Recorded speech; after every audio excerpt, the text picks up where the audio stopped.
اللہ تبارک و تعالیٰ کا ارشاد گرامی ہے، جو راہ خدا میں قتل کر دیے جائیں انہیں مردہ گمان نہ کرنا، بلکہ وہ زندہ ہیں اپنے رب کے ہاں، انہیں رزق دیا جاتا ہے۔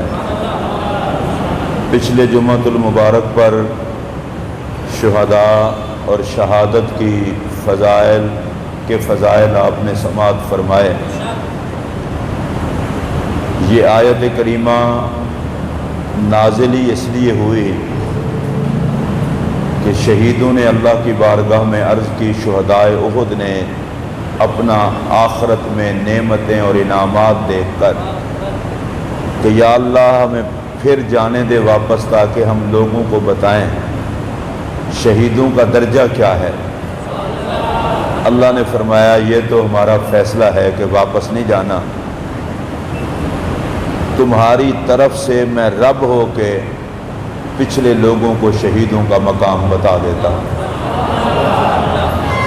تو چونکہ اس مہینے میں غزوہ احد ہوا تھا، شہداء احد کا بیان ہو رہا ہے، اور اس غزوہ احد کو احد کہتے ہی اس لیے ہیں کہ یہ احد پہاڑ کے قریب ہوا تھا،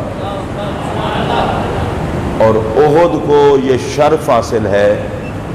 نبی اکرم صلی اللہ علیہ وسلم نے ارشاد فرمایا، احد جبل یحبنا ونحبہ، احد وہ شان والا پہاڑ ہے جو ہم سے محبت کرتا ہے، ہم احد سے محبت کرتے ہیں۔ اور آپ علیہ السلام نے فرمایا وَهُوَ مِن جِبَالِ الْجَنَّةِ، اور احد جنتی پہاڑوں میں سے ایک پہاڑ ہے۔ رسول اللہ علیہ الصلوۃ والسلام کو اللہ نے یہ شان عطا فرمائی کہ پتھر آپ سے پیار فرماتے ہیں، پیار کرتے ہیں، اور میرے آقا نے کرم یہ کیا کہ پیار کرنے والوں کو جواب بھی پیار سے عطا فرمایا۔ پہاڑ آقا سے محبت کرتا ہے اور میرے آقا اس سے محبت فرماتے ہیں۔ یہ پہاڑ سرکار کا پیارا ہو گیا۔ اب دیکھیں، پتھر ہو کے نبی سے پیار کریں۔ ابو جہل کی مٹھی میں کنکریاں تھیں تو کلمہ میرے نبی کا پڑھ رہی تھی۔ سرکار گزرتے ہیں، پتھر آپ پر سلام پڑھتے ہیں، اور درخت آپ پر سلام عرض کرتے ہیں۔ آقا بلاتے ہیں تو درخت دوڑے چلے آتے ہیں۔ حضرت اماں عائشہ رضی اللہ تعالیٰ عنہ فرماتی ہیں، میرے گھر میں ایک بکری تھی، جب تک سرکار میرے گھر میں رہتے وہ چپ چاپ کھڑی رہتی آقا کے ادب کی وجہ سے، اور جب آقا گھر میں نہیں ہوتے پھر وہ بولتی تھی۔ غزوہ خیبر سے واپسی کے موقع پر رسول اللہ کی بارگاہ میں ایک گدھا حاضر ہوا جس کا نام یافور ہے۔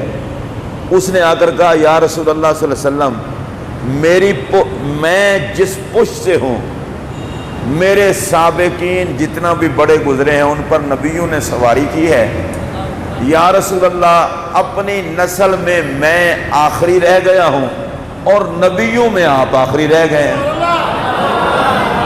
تو میں درخواست کرتا ہوں کہ آپ مجھ پر سواری فرمائیں۔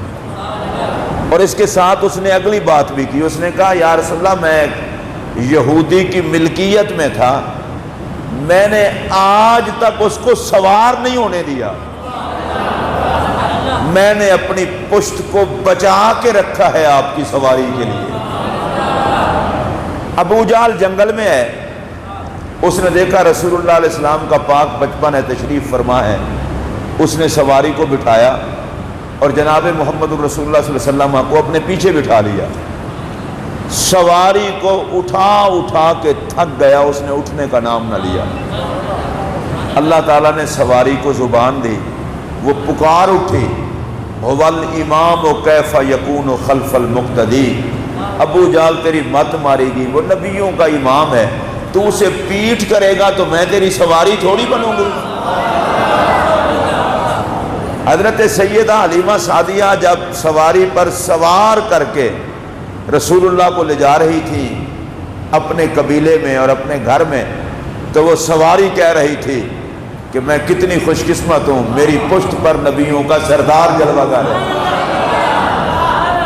نبی پاک علیہ الصلوۃ والسلام نے کھجور کے تنے کا سہارا لے کر حضور خطبہ ارشاد فرماتے تھے، جیسے ہی ممبر بنا آپ نے وہ سہارا چھوڑا، کھجور کا تنا رسول اللہ کی جدائی میں اتنا رویا کہ مسجد نبوی گونج اٹھی اور صحابہ کو رلا دیا۔ اب آپ یہ سوچیں، پتھر سلام پڑھیں، پہاڑ محبت کریں، کنکریاں کلمہ پڑھیں، کھجور کا خشک تنا فراق رسول میں روئے، جانور نبی پاک کے آداب بجا لائیں، اس کا مطلب یہ ہے اللہ نے رسول اللہ سے محبت کر کے اپنی ساری مخلوق کو بتا دیا کہ میں نے کس شان کا محمد بنایا ہے۔ تو یہ غزوہ احد ہوا تھا جبل احد کے قریب، اس لیے اس کو غزوہ احد کہتے ہیں۔ اور یہاں پر بڑی عجیب محبت کی داستانیں ہیں۔ آپ یقین فرمائیں، میں ممبر پر بیٹھا ہوں، بڑی دیانتداری سے یہ بات عرض کر رہا ہوں، اگر اللہ تعالیٰ نے اپنی مخلوق میں میرے نبی جیسا کوئی پیدا نہیں نہ کیا تو اللہ کی قسم اٹھا کے کہہ رہا ہوں، مصطفیٰ پر قربانی دینے والے نبی کے صحابہ جیسا بھی کسی نبی کو ساتھی عطا نہیں کیا۔ لا جواب محبت، اگر میں یہ کہہ دوں تو بالکل بجا ہے، اور اس میں 100% حقیقت ہے، جھوٹے پر خدا کی لعنت ہو۔ حضور جیسا محبوب کوئی نہیں اور مخلوق میں صحابہ جیسا عاشق کوئی نہیں۔ یہ کہنا غلامی رسول میں موت بھی قبول ہے، آسان بات ہے۔ یہ کہنا کہ نبی پاک ہمیں سب کچھ سے پیارے ہیں، آسان بات ہے۔ لیکن اگر ان نعروں کو پریکٹیکل دیکھنا ہو تو محمد کے صحابہ میں نظر آئے گا۔ یہ جو احد کا میدان ہے، اس احد میں رسول اللہ علیہ السلام کے صحابہ نے کمال کر دی، کہیے سبحان اللہ۔ اب پتہ ہے کیا، اس میں سے کچھ نقشہ میں بیان کرنا چاہتا ہوں۔ رسول اللہ کو چاروں طرف سے حصار میں لے لیا، کوئی صحابی نبی کے چہرے کے سامنے چہرہ لے کر کھڑا ہے، کندھے کے ساتھ کندھا ملا کے کھڑا ہے، سینے کے آگے سینہ لے کر کھڑا ہے، پشت کے ساتھ پشت ملا کر کھڑا ہے۔ کیوں؟ کہ جس طرف سے تیر آئے ہم کھا لیں گے، حضور تک نہیں پہنچنے دیں گے۔ کہیں سے تلوار کا وار آئے گا ہم برداشت کریں گے، حضور تک نہ جائے۔ ایک جملہ کہہ رہا ہوں، اگر یہ سمجھ آ سکے تو بولنا، لنگر کھانے والے عاشقوں کو کیا پتا کہ نام محمد کے تیروں میں کتنا لطف ہے۔ میلاد شریف کا لنگر کھانا آسان بات ہے، 11ویں کا لنگر کھانا آسان بات ہے، میلاد کے لڈو یہ بھی قسمت والوں کو ملتے ہیں، کھانا آسان بات ہے، پر میلاد والے پہ پہرا دیتے ہوئے تلواریں سہنا، تیر کھانا، جان کی پرواہ کیے بغیر مصطفیٰ پہ قربان ہونے کے لیے ہر وقت تیار رہنا۔ اگر کائنات میں یہ منظر دیکھنا ہو تو یہ منظر محمد کے صحابہ میں دکھائی دے۔ ایکو ذرا کم کرو یار، یہ کیا حضرات محترم، غزوہ احد ہے، نبی پاک کے صحابہ چاروں طرف سے، اور میں جب پڑھتا ہوں تو حیران ہو جاتا ہوں۔ کچھ صحابہ ایسے تھے جن کے ہاتھ شل ہو گئے۔ یہ ہاتھ کیوں شل ہوئے؟ ڈھال پاس نہیں تھی، تیر آتا اپنا ہاتھ آگے کر دیتے، نیزہ آتا اپنا ہاتھ آگے کر دیتے۔ اگر دشمن کی تلوار کو روکنے کے لیے کوئی اور چیز نہیں تھی، اپنا ہاتھ آگے کر دیتے۔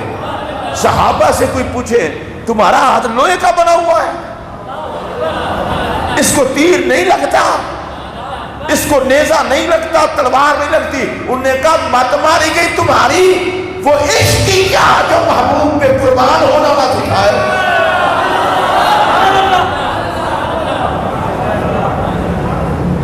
رسول اللہ علیہ السلام کے انہیں بے مثال شجاعت کا مظاہرہ کرنے والے تمام صحابہ، ان میں ایک ذات حضرت قتادہ بن نعمان رضی اللہ تعالیٰ عنہ کی ہے۔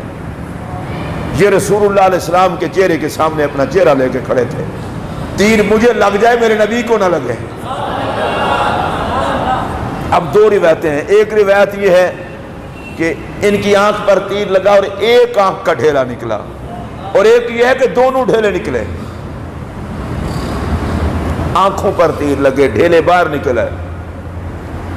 رسول اللہ علیہ السلام دیکھ رہے تھے۔ میں آپ سے پوچھنا چاہتا ہوں، مصطفیٰ کی نظر میں ان صحابہ کی وفا کا عالم کیا ہو؟ دماغ کے گندے اور شکل کے گندے اور سوچ کے گندے لوگوں کو چھوڑیں جو صحابہ پر تنقید کرتے ہیں۔ کمینے کسی کو کیا پتا محمد عربی کے نگینوں کا۔ آپ کے لیے کوئی بندہ دکھ برداشت کر لے، مشکل میں ساتھ دے تو آپ نہیں بھلا سکتے، اور نبی اپنی آنکھوں سے دیکھے صحابہ کیوں قربان ہو رہے ہیں۔ اب وہ آنکھ کا ڈھیرا لے کر صحابی نبی پاک کی طرف آنے لگے۔ میرے پاک نبی نے دیکھا اور سرکار نے ایک دعا فرمائی، یا اللہ قتادہ کی حفاظت کر، قتادہ تیرے نبی کے چہرے کی حفاظت کر رہا تھا۔ یہ معمولی بات نہیں ہے۔ حضرت نبی پاک کی بارگاہ میں حاضر ہوئے، عرض کی یا رسول اللہ آنکھ کا ڈھیلا باہر آ گیا ہے، میری آنکھ ٹھیک فرما دیں۔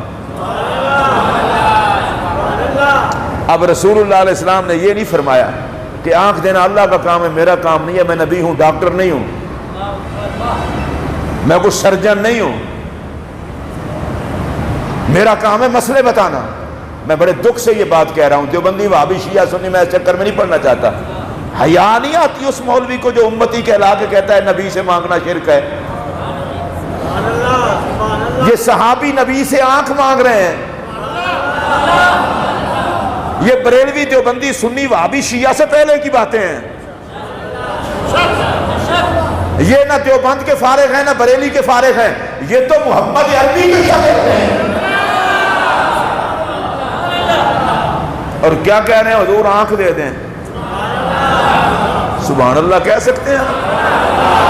اچھا صحابی کو پتہ نہیں کہتا آنکھ کون دیتا ہے؟ اچھا ایک باری سارے اللہ دا نام لو یار، ایک کو اس کی کم کریں۔ آنکھ کون دیتا ہے؟ اللہ۔ تو صحابی نے اللہ سے کیوں نہیں مانگی؟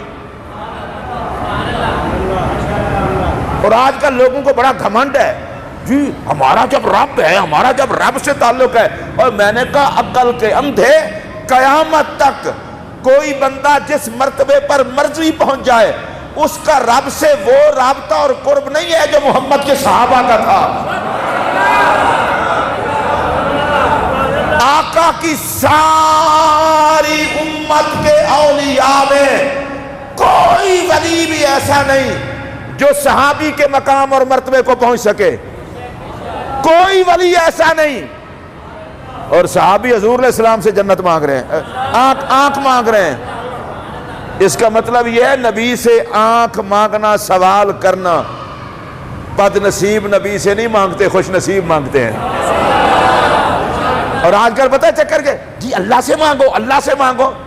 میں نے کہا بھائی میں ایک بات کرنا چاہتا ہوں، دنیا دار کے دروازے پر رسید اٹھا کے مدرسے کے لیے چندہ مانگنے پہنچ جاتے ہو تو کیا رزق دنیا دار دیتے ہیں یا پروردگار؟ مولوی صاحب آپ کے مسلک کو کوئی فرق نہیں پڑتا، دیوبندی بھی مانگنے چلا ہے، وہابی بھی مانگنے چلا ہے، سنی بھی مانگنے چلا ہے، دین کے لیے تعاون کریں تو بھائی وہ دین والے سے مانگو۔ رب کو کہہ دو یا اللہ تیرے دین کے لیے ٹکے ٹکے کے بندوں کے آگے ذلیل ہو رہے ہیں، آگے لوگ موڈ بناتے ہیں، تو ان سے مت مانگو، رب سے کہو یا اللہ مدرسے میں بچوں کی روزی کے، تو روزی دینے والا کون ہے؟ سارے بولو، دیوبندی ہو، وہابی ہو، شیعہ ہو، سنی ہو، دنیا دار کے دروازے پر چلا جاتا ہے، جی مہربانی کریں زکوٰۃ دے دیں بچوں کے لیے۔ میں ہٹ نہیں کر رہا، ہم بھی اپنے دوستوں احباب کو مدرسے کے لیے کہتے ہیں۔ میں صرف اتنا کہنا چاہتا ہوں مولوی صاحب دنیا دار سے مانگتے ہوئے تجھے شرک نہیں ہوتا، تجھے موت آئے نبی سے مانگتے ہوئے شرک ہوتا ہے۔ حالانکہ جس دنیا دار سے تو مانگ رہا ہے ممکن ہے اس دنیا دار کے پاس حرام کا مال ہو، اور نبی کے پاس تو خزانے خدا کے ہیں۔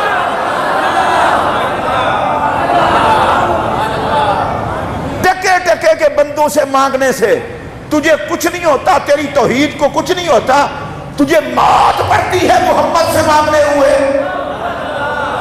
اور یاد رکھ لے، خوش نصیب وہ ہیں جو نبی کے در کو خدا کا در سمجھ کے مانگتے ہیں۔ ان کا عقیدہ یہ ہے رب نے خزانوں کا مالک مصطفیٰ کو بنا کے ہمیں ان کے در کا سوالی بنایا۔ اب میرے نبی کا بھی اپنا انداز ہے۔ انہوں نے عرض کی یا رسول اللہ میری آنکھ، سرکار دو عالم علیہ السلام نے فرمایا اس طرح کرو، صبر کر لو جنت لے لو۔ اچھا میرا نبی بھی منگن والے نو اگلی راہ وکھاندا ہے، صبر کر لو، آنکھ رہنے دو، صبر کر لو جنت لے لو۔ اب جو صحابی نے بات کی وہ بھی سنیے۔ صحابی نے عرض کی یا رسول اللہ میں نا اپنی بیوی سے بڑی محبت کرتا ہوں اور میری بیوی مجھ سے محبت کرتی ہے۔ یہ کہنا کہ میں بیوی سے پیار کرتا ہوں بیوی مجھ سے پیار کرتی ہے، یہ آج کل کے گھٹیا دور میں معیوب جملے ہیں، اور دیندار لوگوں میں یہ معیوب جملے نہیں ہیں۔ اب یہ کہنا میری بیوی بڑی اچھی، اجی رن مرید ہے، لعنت ہو تیرے رویے پر، یہ تو سنت ہے میرے نبی کی۔ نبی پاک علیہ السلام نے فرمایا تم میں سے بہترین آدمی وہ ہے جو اپنی گھر والی سے اچھا سلوک کرے، اور میں محمد عربی سب سے زیادہ اپنی گھر والیوں سے اچھا سلوک کرتا ہوں۔ اگر یہ بات معیوب ہوتی تو حضور یہ فرماتے؟ اچھی بیوی اللہ کا فضل ہے، اور اچھی بیوی کے لیے اچھا خاوند بھی اللہ کا فضل ہے۔ یہ کہنا بیوی نیک ہے اچھی بات ہے، بیوی مجھ سے پیار کرتی ہے اچھی بات ہے۔ اب صحابی نے سرکار کو کہا حالت جنگ میں آنکھ کا ڈھیلا، اور سنیے پیار کیا ہے، یا رسول اللہ میری بیوی مجھ سے محبت کرتی ہے، میں بیوی سے محبت کرتا ہوں، میرا اگر آنکھ کا ڈھیلا بہر ہوا تو یا رسول اللہ جنت لے لوں، اور میں ہوں کانا تو میری بیوی تو مجھ سے پیار نہیں کرے گی۔ یا رسول اللہ میں چاہتا ہوں آپ کے نوکر سے بیوی پیار نہ کرے۔ یہ نہیں حضور میری مجبوری ہے۔ دوسرے لفظ میں جاتا سونے ہاں تیری نوکری وچ میں سونا ہی رہنا چاہتا ہوں۔ اچھا آپ صحابی تھے نا، فوراً عرض کیا رسول اللہ آقا جنت بھی تو بڑی نعمت ہے۔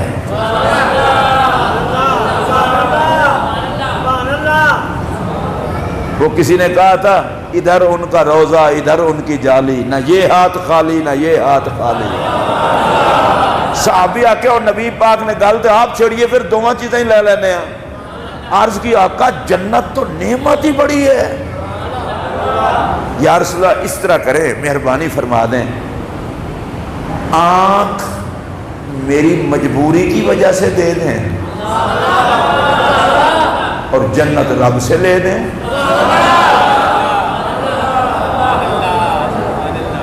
اچھا میرے آقا کی یہ عادت کریمانہ ہے، غلام کو اگلا رات کو اور مانگ۔ پیر نصیر الدین نصیر رحمت اللہ علیہ کی مجھے وہ بات یاد آتی ہے، وہ فرماتے ہیں اب تنگی داماں پہ نہ جا اور بھی کچھ مانگ، ہے آج وہ مائل باتاں اور بھی کچھ مانگ، جب آقا سے مانگنا ہو اپنی اوقات نہ دیکھا کر، مصطفیٰ کی ذات دیکھا کر۔ حضور علیہ السلام کے ایک صحابی ہیں حضرت ربیعہ رضی اللہ تعالیٰ عنہ، سرکار کی چوکھٹ کو سرانہ بنا کے سوتے تھے۔ یہ صحابہ بھی واہ واہ لوگ تھے، آپ کو سخت تکیے پہ نیند نہیں آتی اور یہ چوکھٹ رسول پہ سوتے تھے، اور بستر کیا تھا وہ پاک فرش جس پر نبی کے قدم لگتے تھے۔ اور وہاں سوتے کیوں تھے کہ سرکار دو عالم علیہ السلام تہجد کے ٹائم اٹھیں گے، اگر میں ادھر نہ سویا ہوا تو آقا نے تو اٹھانا نہیں، آقا اپنا کام خود اپنے ہاتھ سے کر لیتے تھے۔ سرکار دروازہ کھولیں گے میری آنکھ کھلے گی، حضور کو وضو کے لیے پانی پیش کر دیں۔ ایک دن نبی پاک علیہ السلام کا دریائے کرم جوش میں آیا، اتنے دن ہو گئے وضو کراتے ہوئے چوکھٹ پہ سوتے ہو، فرمایا سل یا ربیہ، اے ربیہ آج جو کچھ جی میں آئے مانگ۔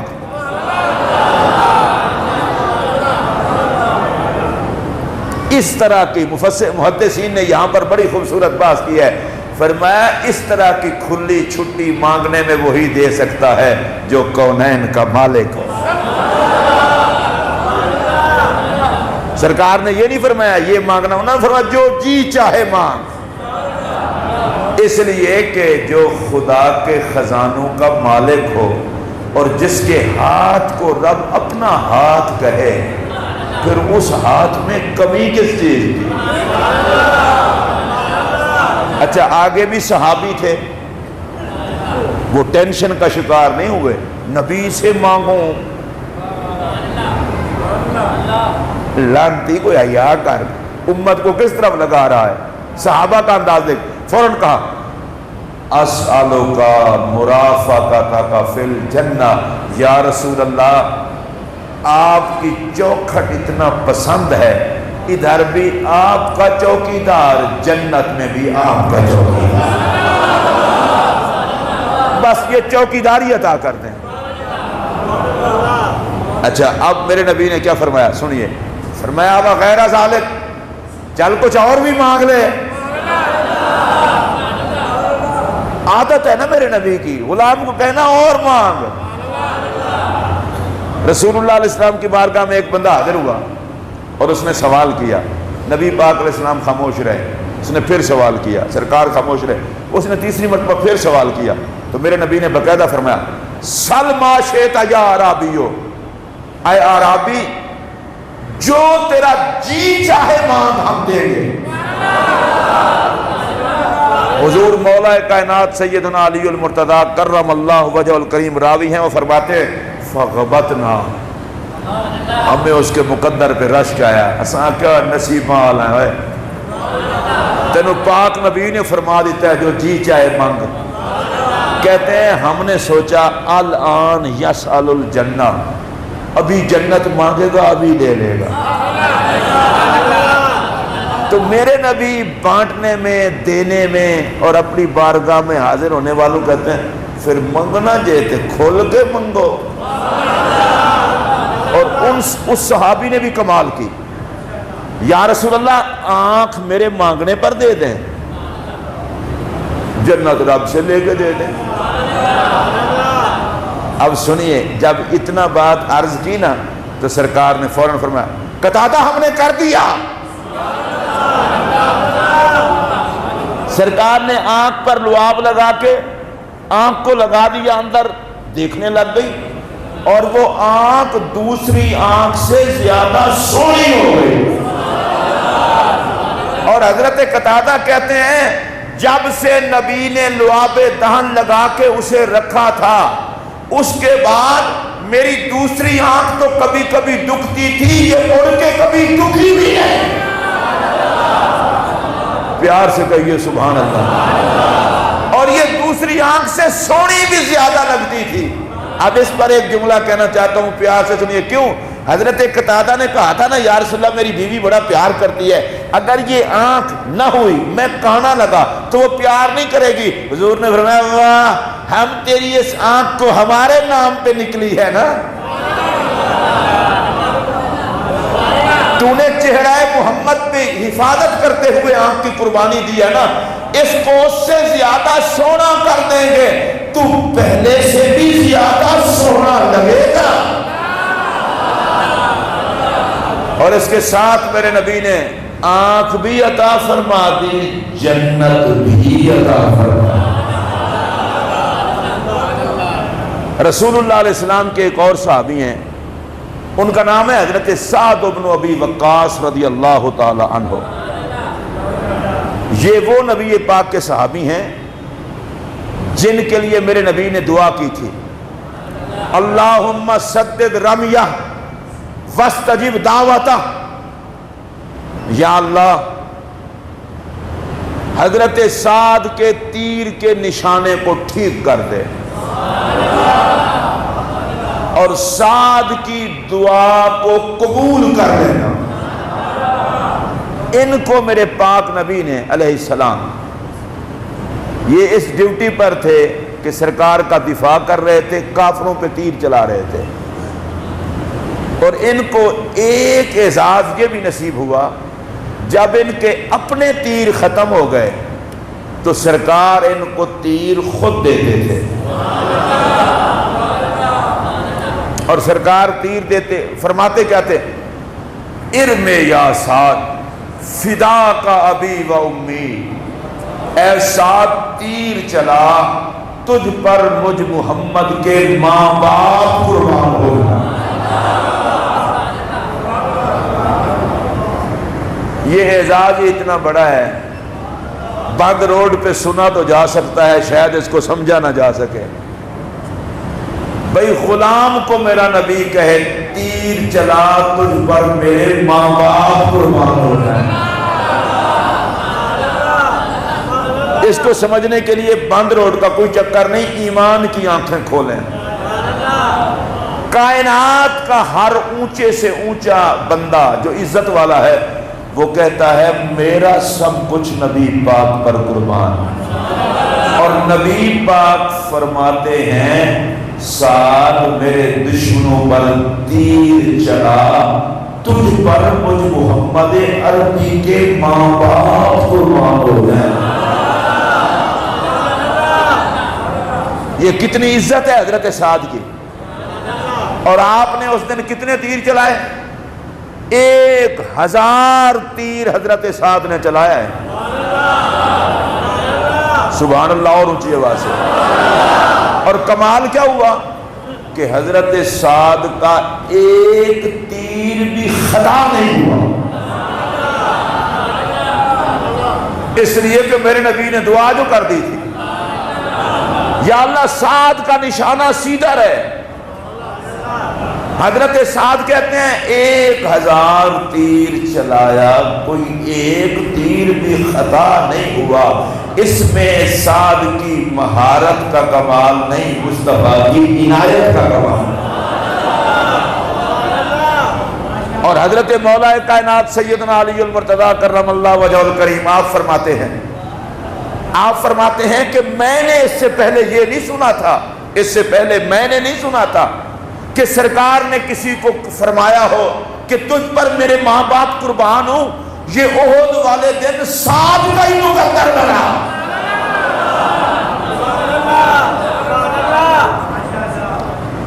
روایت پہلے سمجھ لیں، حضور آپ فرماتے ہیں اس سے پہلے میں نے نہیں سنا تھا، کسی اور کو کہا ہوگا، فرماتے ہیں میں نے نہیں سنا تھا، اوروں کے بارے میں بعد میں بھی سرکار نے فرمایا ہے، لیکن آج بات کیونکہ حضرت سعد کی ہو رہی ہے، تجھ پر میرے ماں باپ قربان۔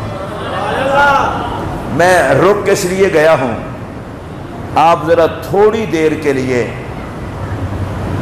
ایمانی مراقبہ کر کے دیکھیں، جس نبی پر جگ قربان ہو، وہ جس کو کہے تجھ پر میرے ماں باپ قربان، وہ کس عزت کا مالک ہوگا۔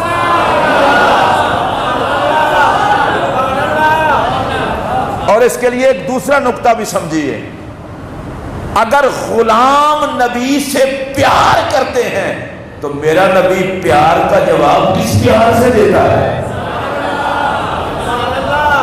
صرف غلام ہی نہیں کہتے ہمارا سب کچھ قربان، سرکار فرماتے ہیں تجھ پر میرے ماں باپ قربان۔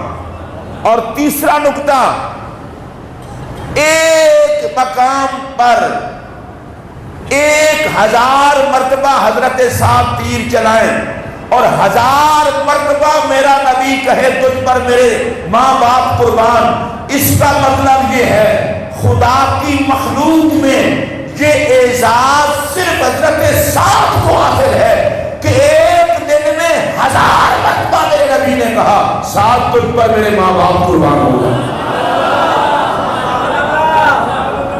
پیار سے کہیے سبحان اللہ۔ چوتھی بات، جو نبی کے گستاخوں پر تیر برسائے، کوئی خوش ہو نہ ہو، مدینے کے تاجدار اس سے خوش ہوتے ہیں۔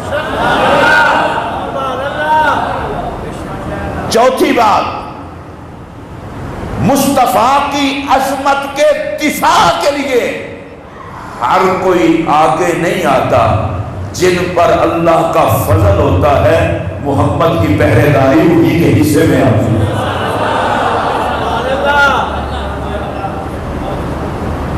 آپ غزوہ احد کے اندر جس ذات کو دیکھیں گے ہر ذات لاجواب۔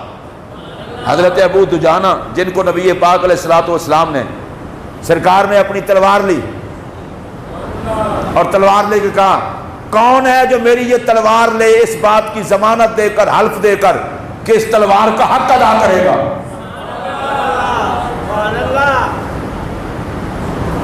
کافی آگے بڑھے، سرکار نے کسی کو نہ دی۔